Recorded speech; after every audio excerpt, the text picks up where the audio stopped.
Welcome, beautiful people. Today we're going to pluck potential multi-baggers from this horde of stocks using inspiring case studies of some of India's most successful investors.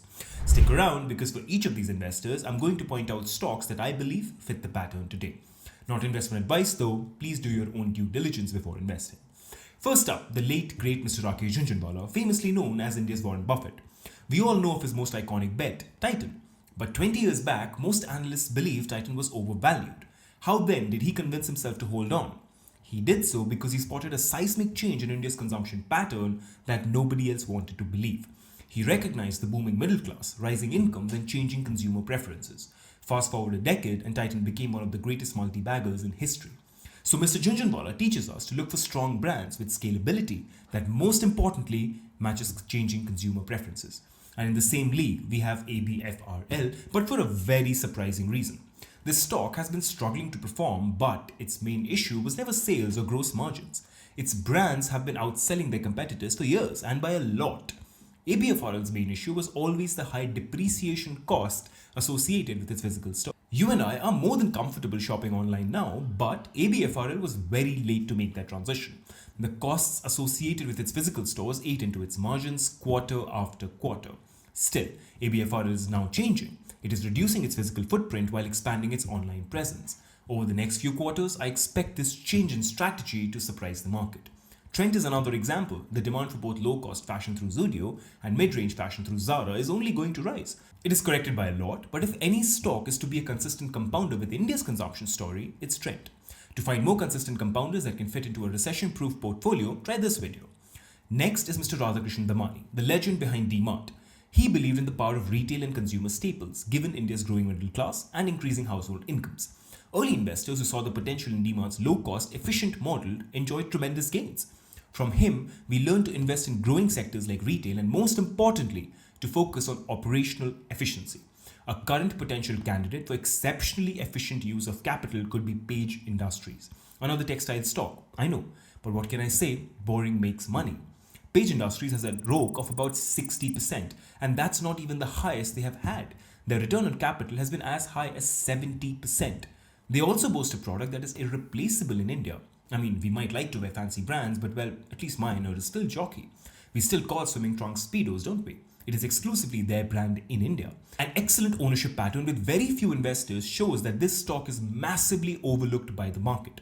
This is a high conviction buy for me. It is near the low limit of its consolidation range, so I would definitely be looking to buy at these levels, at least one tranche at these levels, and I can always add more if the stock falls more. Then there's Nandan, Nilekani and the rise of Infosys. In 1981, Infosys was just a startup, but visionaries like Nilekani saw India's potential in the global outsourcing boom. Early investors who recognized this trend saw the investments multiply many times over. The lesson here is to spot emerging industries with high growth potential and stay invested with a long-term vision. Here, I have a plethora of stocks from very different businesses. One is Nazara Tech from gaming. We all know how big gaming is becoming in our world, with every kid owning a gaming module of some sort. With VR and AI, this industry is only going to gain more and more traction. Nazara Tech is hands down the largest player in this space, maybe the highest potential company in all of Southeast Asia. They're a cash-rich company that has made some very smart acquisitions over the recent years, including the popular gaming arcade Smash. Sustained revenue growth, margin expansion, recurring revenue mix from subscriptions and RMG, successful global franchisees, and predictable free cash flow make it a relatively safe investment as well. Max India, on the other hand, is a company that will serve those who are now in their 40s. They have housing societies that exclusively care to retired and elderly people, and they're all already sold out. They have care facilities for the elderly who need more personalized medical care, along with at-home support for senior citizens. This is a play on the radical change in the modern Indian family. As parents seek independence by moving away from their children in old age, the demand for Max India's products should rise exponentially. The best part is that it is still a trend that is considered a bit taboo, allowing a savvy investor to capitalize on a dogma. IREDA is another such company, a PSU focusing on financing renewable power projects when there is both demand and policy support for renewables is basically a no-brainer. Why would we not buy into this company? It's well corrected from the top, is growing strong, will eventually pay strong dividends, and has a very strong management. I would be accumulating this stock at every fall. William Thorndike highlights in his book, The Outsiders, visionary CEOs who make smart capital allocation decisions turn ordinary companies into multi-baggers. A recent example that has already played out is Persistent Systems. Mr. Sandeep Kalra came on board in 2020 and has since transformed the company. Another that could now play out as the future is Home First Finance. It concentrates on providing mortgage and home loans to underserved segments which are often overlooked by traditional banks. They leverage technology to streamline the loan application process. Digital onboarding, quick approvals, and paperless documentation enhance customer experience and operational efficiency.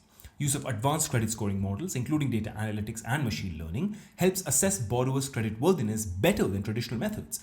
The risk assessment approach allows Home First to reach customers with limited credit history, but still with minimal risk. Their promise is evident with their institutional ownership, with Small Cap World Fund, Goldman Sachs, and Fidelity all invested in it. A sales growth of 45% and profit growth of nearly 40% make this a prime candidate for a multi-bagger story. Still, only 85,000 or so people are invested in it, which tells me there is more room to run.